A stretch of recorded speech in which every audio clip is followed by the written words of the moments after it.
الحمد لله الحمد لله نحمده ونستعينه ونستغفره ونؤمن به ونتوكل عليه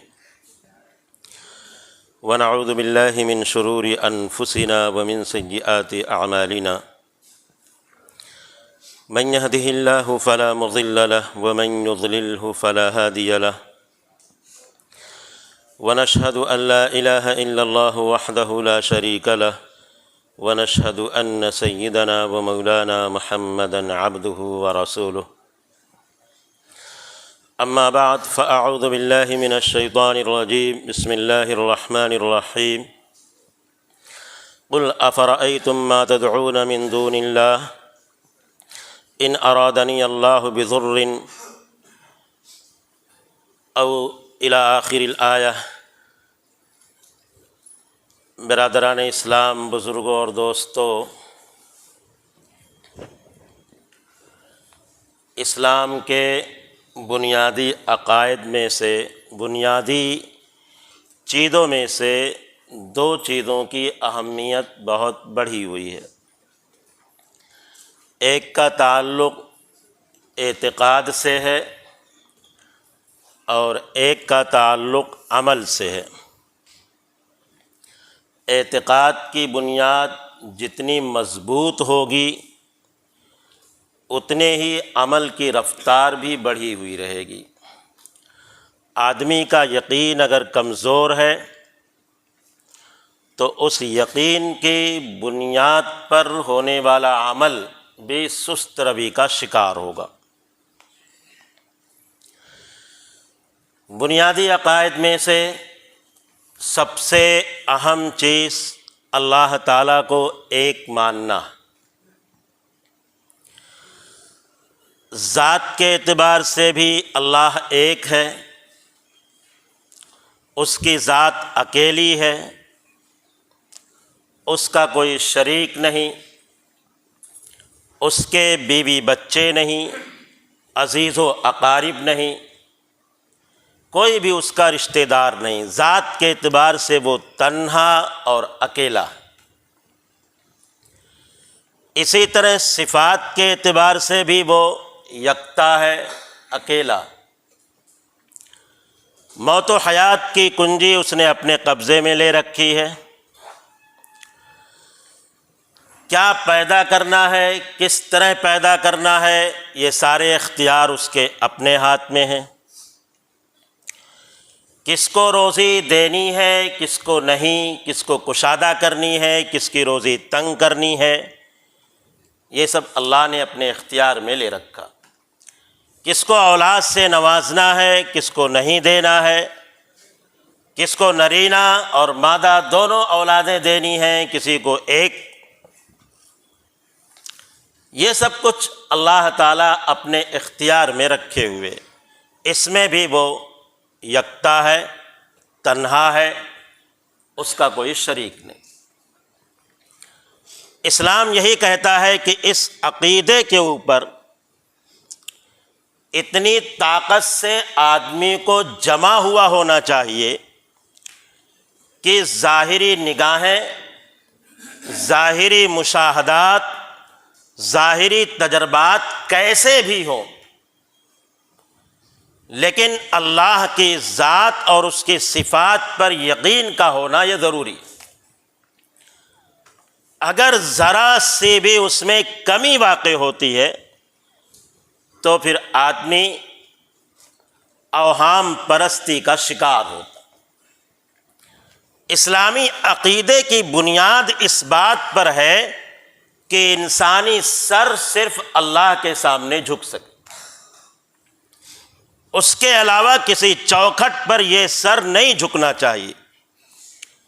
اور جیسے ہی یقین کے اندر تزلزل آتا ہے، اس عقیدے کے اندر کمی واقع ہوتی ہے، آدمی سینکڑوں درباروں میں جا کر کے اپنے سروں کو جھکانے لگتا۔ اسلام اور غیر اسلام کے درمیان یہی فرق ہے۔ ایک مسلمان، اس کو جب بھی کوئی پریشانی لاحق ہوتی ہے، کوئی ضرورت پیش آتی ہے تو اپنی ضرورت کا اظہار اپنے رب سے کرتا، اپنی پریشانی کا اظہار اپنے رب سے کرتا ہے کہ اے اللہ مجھے یہ پریشانی ہے، میری پریشانی دور کر دے، کیونکہ اس کے علاوہ کوئی پریشانی کو دور کر ہی نہیں سکتا۔ یہ ایک مسلمان کا عقیدہ ہوتا، اور مسلمان کے علاوہ اگر ہے تو اس صورت میں پھر وہ تلاش کرتا ہے کہ میرے یہ پریشانی ہے، اس پریشانی کے لیے میں کون سی جگہ جاؤں گا، کس معبد میں جاؤں گا، کس عبادت خانے میں جاؤں گا، کس کے سامنے سر جا کر ٹیکوں۔ ہر جگہ جا کر کے اپنے سر کو جھکاتا ہے، گڑ گڑاتا ہے، اپنے پریشانی کا اظہار کرتا ہے۔ یہ وہی ہے اعتقاد کی کمزوری۔ ہمارا ایمان صرف ایک اللہ کی ذات پر ہوتا ہے تو کوئی بھی پریشانی ہو، کوئی بھی ضرورت ہو، صرف اسی اللہ کے سامنے ہی ہم اپنی گڑ گڑاتے ہیں۔ لیکن جب اس اللہ پر یقین کمزور ہوتا ہے یا یقین ہی نہیں ہوتا ہے تو اس صورت میں اللہ تعالیٰ دوڑاتا رہتا، مختلف دروازوں پر جا کر کے آدمی اپنے سر کو جھکاتا ہے، اپنے پریشانی کا اظہار کرتا ہے۔ ہوتا وہی ہے جو اللہ چاہتا، اس کے علاوہ کچھ نہیں ہو سکتا۔ بات پھر وہیں آئی کہ کرنے والی ذات اللہ کی ہے، دوسرا کوئی کچھ نہیں کر سکتا، نہ کسی پریشانی کو دور کر سکتا ہے، نہ آئی ہوئی رحمت کو کوئی روک سکتا۔ یہ اللہ نے چیلنج کیا۔ زمانے جاہلیت کے اندر، عرب کے اندر بہت سی چیزیں ایسی پائی جاتی تھی، چونکہ ان کا یقین اللہ پر تھا نہیں، تو ظاہری چیزوں کو وہ اپنے کاموں میں مؤثر سمجھتے تھے۔ مثال کے طور پر ان کا ایک طریقہ تھا کہ اگر کہیں سفر میں جاتے تو پرندہ اڑاتے، پرندہ اگر داہنی طرف اڑ گیا تو کہتے ہاں یہ سفر مبارک ہے، یہ سفر کرنا چاہیے، چنانچہ وہ سفر کرتے تھے۔ اور اگر پرندہ بائیں طرف مڑ گیا تو اس صورت میں سفر نامبارک، سفر کینسل، وہ سفر نہیں کرتے تھے۔ اس کو بدشگونی اور بدفعلی کہا جاتا ہے، نحوست اور منحوس قرار دینا اس کو کہا جاتا۔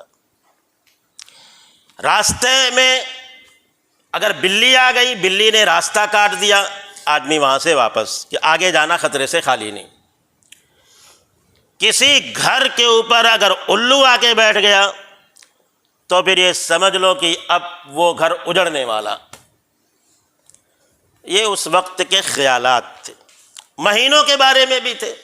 شوال کے مہینے کو انتہائی منحوس سمجھا جاتا تھا۔ یہ مہینہ جو سفر کا چل رہا ہے، محرم کے بعد جو شروع ہوتا ہے، یہ مہینہ بھی ان کے نزدیک منحوس سمجھا جاتا ہے۔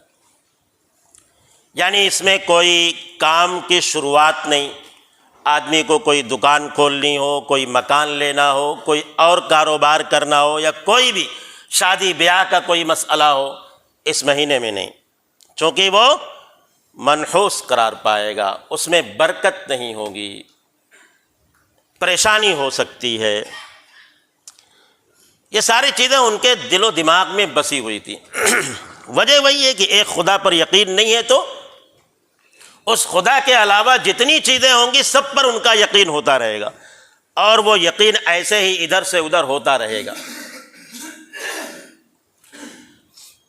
حدیث قدسی کے اندر بھی آتا ہے، نبی کریم صلی اللہ علیہ وسلم نے ارشاد فرمایا، اللہ تعالیٰ یہ کہتا، انا عند ظن عبدی بی، میں اپنے بندے کے گمان کے مطابق رہتا ہوں۔ بندہ جیسے میرے بارے میں گمان کرتا ہے، فیصلے بھی میرے ویسے ہی ہوتے ہیں۔ اس لیے اگر آدمی بدشگونی پر، بدفعلی پر، یعنی نحوست پر اگر یقین رکھتا ہے تو اس کے ساتھ معاملہ بھی ویسے ہی ہوگا، اس کے ساتھ معاملہ بھی ویسا ہی ہوگا۔ اس لیے آدمی کو اللہ پر یقین پورے پختگی کے ساتھ، ثابت قدمی کے ساتھ رکھنا چاہیے۔ اگر اس میں کمی ہوگی تو جو سر ایک اللہ کے سامنے جھکانے سے اپنی ضرورتیں پوری کرا سکتا تھا، وہ سر ہر جگہ جھکے گا اور اس کی کوئی ضرورت پوری نہیں ہو سکتی۔ ضرورت تو وہی پوری ہو سکتی ہے جو اللہ نے پہلے ہی مقدر کر رکھا ہے، پہلے ہی جو اس نے لکھ دیا ہے وہی ہونے والا۔ یہ چیز تو عرب کے یہاں تھی ہی، لیکن جس طرح ہم نے اپنے ملک کے برادران وطن کی بہت سی چیزیں اپنے اندر سمو لی ہیں، اپنے اندر رائج کر لی ہیں، انہی میں سے ایک چیز یہ بھی ہے کہ ہم وہم کا شکار ہوتے،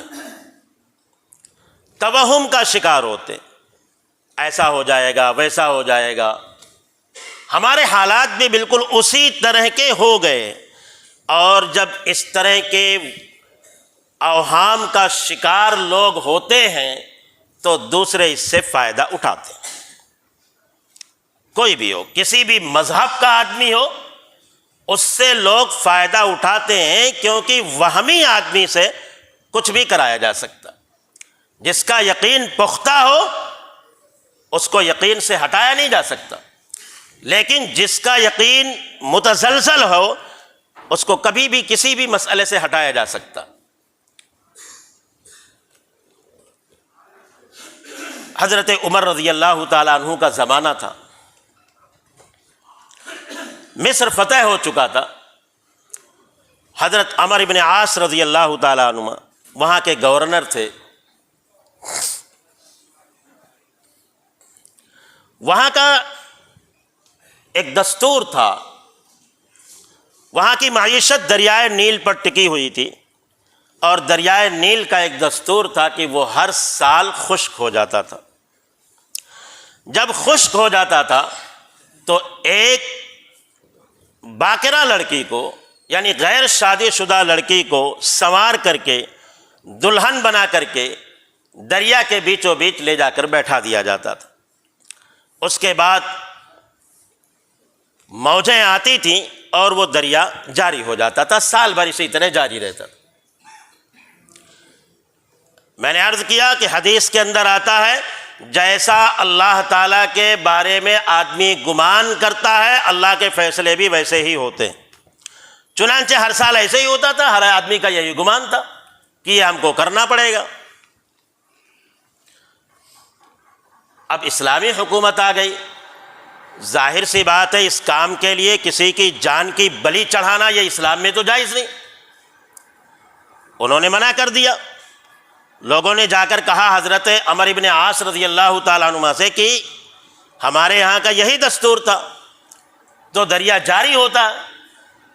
تو انہوں نے کہا یہ تو اسلام میں ہے ہی نہیں۔ خط لکھا حضرت عمر ابن خطاب رضی اللہ تعالیٰ عنہ کو، انہوں نے ایک خط دریائے نیل کے نام لکھا اور یہ کہا کہ اس کو دریائے نیل میں ڈال دینا، اور اس میں یہ لکھا اے دریائے نیل، اگر تو اپنی مرضی سے چلتا تھا تو ہمیں تیری کوئی ضرورت نہیں، تو مت چل، لیکن اگر اللہ کی مرضی سے چلتا تھا تو ہم اللہ تعالیٰ سے دعا کر رہے ہیں کہ تجھے جاری کر دے۔ چنانچہ وہ دریا میں ڈالا گیا خط، اور اس کے بعد سے جو جاری ہوا ہے آج تک خشک نہیں ہوا۔ یہ اسی اللہ پر یقین کا نتیجہ تھا۔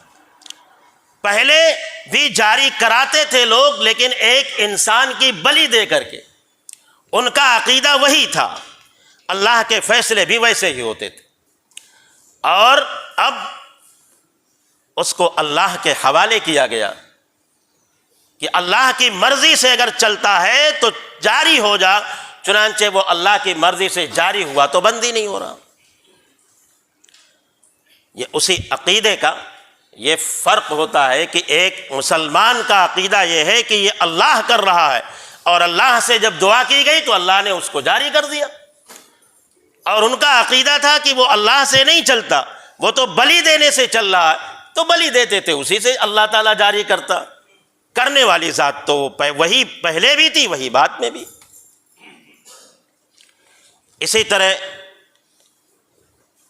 ہندوستان کے اندر بھی تاریخ ابن بطوطہ کے اندر انہوں نے لکھا ہے ساحلی علاقوں کا کسی علاقے کا واقعہ کہ وہاں پر بھی مسئلہ یہی تھا کہ ہر مہینے ساحلی یعنی کنارے یعنی سمندر کے کنارے کا کوئی علاقہ تھا، وہاں پر شیطان آتا تھا اور اس کی پریشانیاں پریشان کرتا تھا وہاں پر. تو وہاں پہ لوگوں نے ایک بت خانہ بنا دیا جس کا نام بد خانہ رکھا گیا، یعنی بڑی بری جگہ تھی وہ. ہر مہینے ایک کنواری لڑکی کو سجا کر کے اس میں لے جا کر کے بیٹھاتے تھے. پھر وہ دوسرے دن جاتے تھے تو وہ کنواری نہیں رہتی تھی اور وہ زندہ نہیں رہتی تھی. اس کے بعد ایک مہینے کے لیے پورے شہر کے لوگ شیطان کے اثر سے محفوظ اپنے آپ کو سمجھتے تھے. اتفاق ایسا کہ اسی زمانے میں ایک تاجر ابو البرکات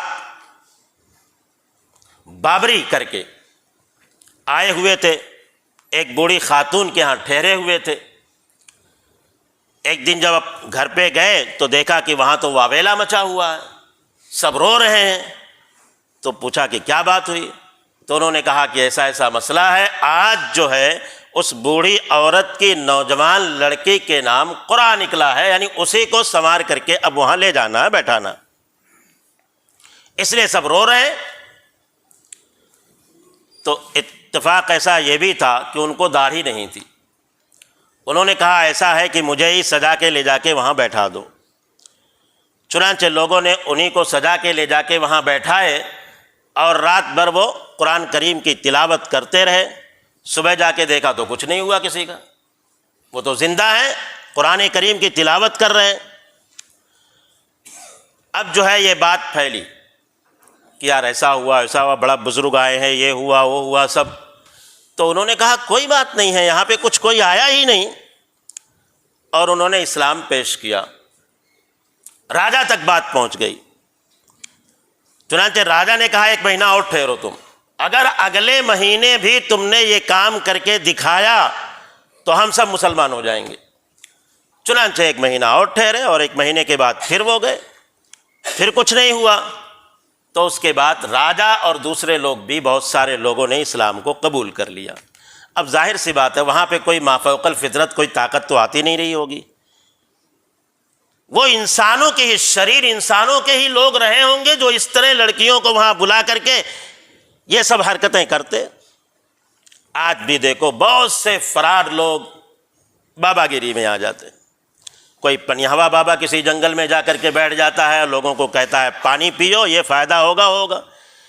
کوئی اور بابا کے نام سے کسی جنگل میں جا کے بیٹھ گیا. بعد میں تحقیق پہ پتہ چلتا ہے کہ یہ سب کرائم پیشہ لوگ تھے. وہی بابا لوگ دوسروں کو کاروبار سے نوازتے، دوسروں کے مسائل کو حل کرنے لگتے ہیں. اور حقیقت میں اگر آپ دیکھیں گے تو جو خود اپنے مسئلہ حل نہیں کر پاتا ہر اعتبار سے وہ بابا بنتا ہے. جب اپنا نہیں کچھ کر سکا تو وہ دوسرے کا کیا کرے گا. لیکن ہماری اکثریت چونکہ خدا پر یقین سے محروم، اس لیے ایسے لوگوں کو بڑھاوا ملتا، لوگ جاتے ہیں. اور یہ ہمارے ہاں کم نہیں، غیروں کے ہاں تو یہ چیز ہے چونکہ ان کو اللہ پر یقین نہیں. اس لیے آپ دیکھ لیجئے جہاں پر بھی ان کے سب جو ڈیرے ہوتے ہیں وہ برائیوں کے آماج گاہ ہوتے ہیں، وہ کیسے دوسروں کے مسئلے حل کر سکتے. لیکن یہ جو ہمارا یقین برابر نہیں ہوتا اس کا فائدہ دوسرے لوگ اٹھاتے ہیں. آپ ایسے ہی سمجھ لو جیسے آپ کو کوئی مسئلہ پیش ہوا، آپ جاتے ہیں جھاڑ پھونک کرنے والے کسی عامل کے پاس. عامل کبھی آپ کا مسئلہ حل نہیں کرے گا بلکہ الجھا ضرور دے گا اور یہ کہہ دے گا ہاں ایسا ہوا ویسا ہوا، بلکہ دو چار رشتہ داروں کے نام سے کے ساتھ آپ کو بدظن بھی کر دے گا اور یہ کہہ دے گا تمہاری بندش کی گئی ہے، تمہارے اوپر یہ کیا گیا ہے، تمہارے اوپر وہ کیا گیا ہے، ایسا ہوا ہے. اور پھر آپ اپنے گھر والوں کے بارے میں سوچتے رہیں گے کہ ہاں اس نے کیا ہوگا، ہاں اس نے کیا ہوگا، اس نے کیا ہوگا، سارے رشتہ داروں سے بدظن ہو جائیں گے۔ یہی حال ہمارا ہوتا۔ اب بدظن ہو گئے تو ظاہر سی بات ہے ان کے بارے میں ہمارے دلوں میں نفرت پیدا ہوئی، اب ہم بھی کچھ پیچھے پڑتے ہیں اس کے کرنے کے لیے۔ کسی چیز کو نقصان پہنچانا بہت آسان ہوتا، لیکن اس کو ٹھیک کرنا یہ بہت مشکل کام ہوتا۔ یہ اس مسئلے کے اندر بھی ہے، اگر کسی کو تکلیف پہنچانا ہے جھاڑ پھونک کے ذریعے تو یہ بہت آسان ہوتا، لیکن ایک مرتبہ جب کسی کو تکلیف پہنچ گئی تو وہی آدمی جس کے تعویذ یا گنڈے کے ذریعے سے اس کو تکلیف پہنچی ہے وہ زندگی بھر اس کے لیے کوشش کرتا ہے، ٹھیک نہیں ہوتا۔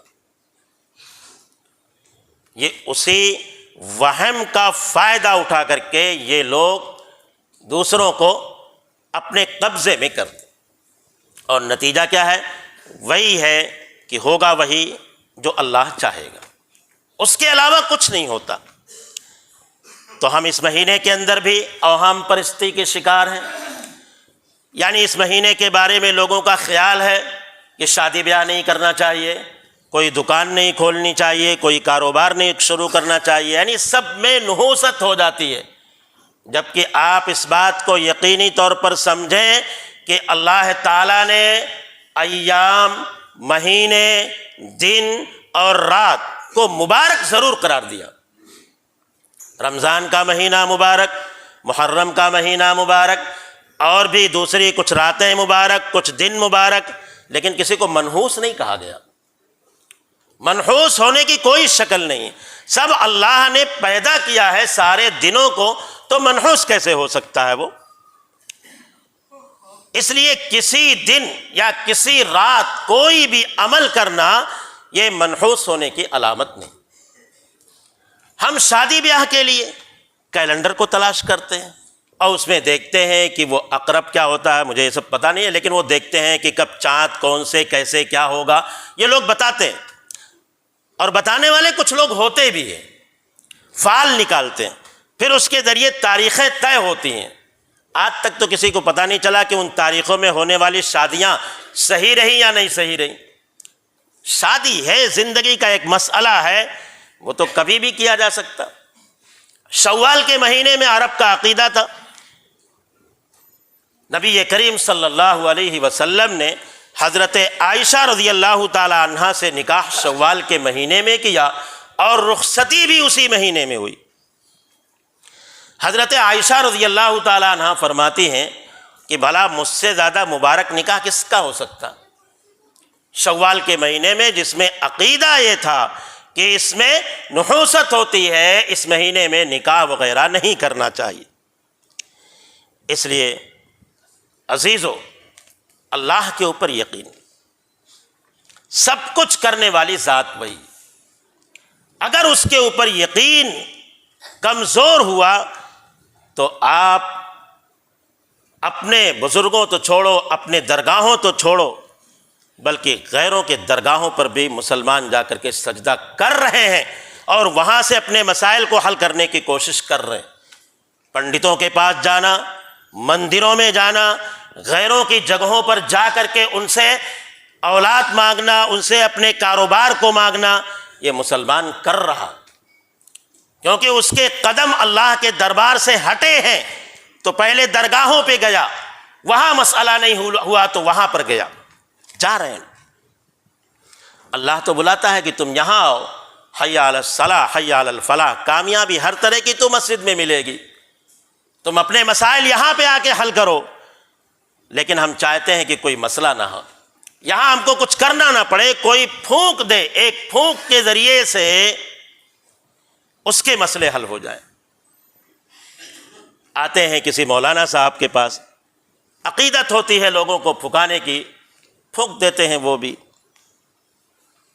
شاید جو پھکواتا ہوگا اس کو یقین ہوگا ان کے پھونک کے اوپر، اس کو فائدہ ہوتا ہوگا، لیکن کسی مولانا پھونکنے والے کو یقین نہیں ہوتا ہوگا، کیونکہ اگر اس کے پھونکنے سے کسی کی زندگی بدل سکتی ہے تو پہلے اپنے اوپر پھونک کر کے اپنی زندگی تو بدل لیتا۔ اپنے لیے کچھ نہیں کر سکا تو وہ دوسروں کے لیے کیا کر سکتا ہے آپ خود یقین کیجیے۔ باقی صبح شام کی دعائیں یہ کسی عالم کے لیے نہیں، کسی بزرگ کے لیے نہیں، تمام مسلمانوں کے لیے ہے کہ آپ صبح اٹھ کر کے یہ دعا پڑھ لیجئے، شام کو پڑھ لیجئے، اپنا کام جو بھی شروع کر رہے ہیں اس کے لیے دعائیں، قدم قدم پر دعائیں ہیں، اللہ کے ساتھ اپنا رشتہ مضبوط کر لیجئے، اللہ سارے مسائل خود حل کریں گے، آپ کو کسی کے سامنے جا کر دعا کی درخواست کرنی نہیں پڑے گی، آپ خود اپنی دعا اللہ سے کر سکتے ہیں۔ اس لیے صرف اور صرف اسی اللہ سے رشتے کو مضبوط کرنے کی ضرورت ہے، سارے توہمات ختم۔ حضرت زنیرہ رضی اللہ تعالیٰ عنہ ایک صحابیہ ہیں، جب انہوں نے اسلام کو قبول کیا تو بڑی سخت سزائیں ان کو دی گئیں، اتنی سخت سزائیں دی گئیں کہ ان کی آنکھ کی بینائی جاتی رہی۔ اب وہی جو سزا دے رہے تھے وہی کہنے لگے کہ دیکھو یہ ہمارے دیوی دیوتاؤں کی برائی کرتی تھی، اب ان کی آہ لگ گئی ہے، آنکھ کی بینائی ختم۔ جب انہوں نے سنا تو انہوں نے یہی کہا، یہ کسی کی آہ کا مسئلہ نہیں، اللہ کا فیصلہ اور اس کا حکم یہی ہے، اس لیے میری آنکھ کی بینائی گئی ہے، کسی کی آہ سے کچھ نہیں ہوتا۔ نبی کریم صلی اللہ علیہ وسلم ان کی اس بات سے خوش ہوئے اور آپ نے دعا فرمائی تو ان کی بصیرت بھی اور بصارت دونوں لوٹ آئی، آنکھوں سے دکھنے لگا۔ تو اللہ کے اوپر یقین ہونا چاہیے کہ جو کچھ بھی کرنے والی ذات ہے اللہ کی ذات ہے، اس کے علاوہ کوئی کچھ نہیں کر سکتا، نہ آئی ہوئی مصیبت کو کوئی دور کر سکتا ہے اور نہ آئی ہوئی رحمت کو کوئی لوٹا سکتا ہے، یہ صرف اللہ کی ذات کا کرشمہ ہوتا ہے۔ لہذا ہمیں اسی سے مانگنا چاہیے، اسی سے سب کچھ کرنا چاہیے۔ کوئی کتنا بھی پریشان ہو، کتنی بھی پریشانی لاحق ہو جائے، دوسرے دربار میں نہیں جانا، صرف اللہ کی بارگاہ میں ہاتھ اٹھاتے رہیے، آج نہیں تو کل، کل نہیں تو پرسوں ہماری ضرورتیں ضرور پوری ہوں، اور اگر نہیں پوری ہوئی ہم کو ایسا لگ رہا ہے تو اس صورت میں اللہ کی کوئی مصلحت ہوگی، اللہ نے اس کو دوسرے جہان کے لیے چھوڑ رکھا ہوگا کہ یہاں پہ یہ مصلحت اس کے لیے بہتر نہیں ہے، آخرت میں اس کا بدلہ دے دوں گا، نقصان میں بالکل نہیں رہیں گے۔ ایک چیز اور بھی سمجھ لیجئے، یہاں پہ دیکھیے زوال کا وقت لکھا ہوا ہے 12:43۔ یہ زوال کے وقت میں نماز پڑھنا مکروہ ہوتا ہے، نماز نہیں ہوتی ہے۔ بہت سے لوگ، ایک تو بیان کا وقت بھی وہی ہے، یہاں آس پاس میں آ کر کے نیتیں باندھ لیتے ہیں۔ اگر کسی کو بڑا شوق نماز کا ہوتا، دیکھیے نماز پڑھنا اپنی جگہ پر ایک عبادت ہے، لیکن ایسا نہیں کہیں بھی آ کر کے کیسے بھی آپ کھڑے ہو جائے، اصول ہیں، ضابطے ہیں۔ اب آپ وہاں سے آئے، پتہ چلا وہیں دروازے کے پاس کھڑے ہو گئے، کسی کو آنا جانا ہو تو وہ تکلیف۔ آپ کو نماز پڑھنی ہے، آپ آ کر کے یہاں پہ آپ کو معلوم ہے کہ ایک اصول ہے، ایک ضابطہ ہے، 12:45 سے بیان ہوگا، سامنے آ کر کے آپ نے نیت باندھ لی یا آس پاس میں نیت باندھ لی، آپ کہیں بھی رہتے ہو، اس سے کوئی فرق نہیں کہ آپ یہاں پہ نئے آئیں، نئے آپ یہاں اس مسجد کے لیے ہو سکتے ہیں، مسلمان تو نئے نہیں ہیں نا۔ آپ کو اگر شوق ہے تو کنارے پڑھیے، مسجد کے باہری حصے میں پڑھ لیجئے، آپ اپنی نماز پوری کر لیں تو یہاں آ جائیں، چونکہ لوگوں کے عقیدے یعنی لوگ اپنی اپنی سوچ کے حساب سے عمل کرتے ہیں۔ اب تو سورج نکل رہا پھر بھی لوگ پڑھتے رہتے ہیں، ان کو بولو تو بولتے ہیں نماز ہو جاتی۔ نبی کریم صلی اللہ علیہ وسلم کے بارے میں آتا ہے کہ آپ جب مسجد میں داخل ہوتے تھے تو 2 رکعت نماز پڑھتے تھے، ٹھیک ہے یہ، لیکن کیا زوال کے وقت بھی داخل ہوتے تھے تو پڑھتے تھے، یہ تو پتہ نہیں ہے۔ ایسے وقت میں 3 وقت میں مکروہ تحریمی ہے نماز پڑھنا، سورج نکل رہا ہو، سورج ڈوب رہا ہو، اور سورج جب استوا کی حالت میں ہو، بیچ میں درمیان میں ہو۔ لیکن آدمی کو کچھ حدیثیں معلوم ہو جاتی ہیں تو وہ سوچتا ہے اور کوئی کام کرے یا نہ کرے۔ حضور صلی اللہ علیہ وسلم جب گھر میں داخل ہوتے تھے مسواک کرتے تھے، شاید کوئی کرتا ہو، وہ سنتیں نہیں یاد ہیں، لیکن یہ سنت چونکہ اس میں حنفیہ کی مخالفت ہوتی ہے، اور ایک نئی چیز کی ترویج ہوتی ہے، وہ آ کر کے مسجدوں میں نماز پڑھنا شروع کر دیتے ہیں زوال کے وقت اور طلوع کے وقت۔ غروب کے وقت میں تھوڑی گنجائش ہے، پتہ نہیں کون سے دماغ میں یہ چیز بس جاتی ہے، تھوڑی سی معلومات کی وجہ سے یہ آدمی عمل کرتا، حالانکہ وہ وقت نماز کا نہیں ہوتا ہے۔ آپ اگر نہیں پڑھیں گے تو کوئی حرج نہیں ہوگا، یہ آپ بھی جانتے ہیں، لیکن اس کے باوجود اس وقت میں وہ ضرور پڑھیں گے۔ بہرحال آپ کا اگر عقیدہ ہے تو آپ پڑھیے، لیکن یہ اسٹیج کے آس پاس میں مت پڑھا کیجیے تاکہ تکلیف نہ ہو کسی کو۔ وآخر دعوانا الحمد للہ رب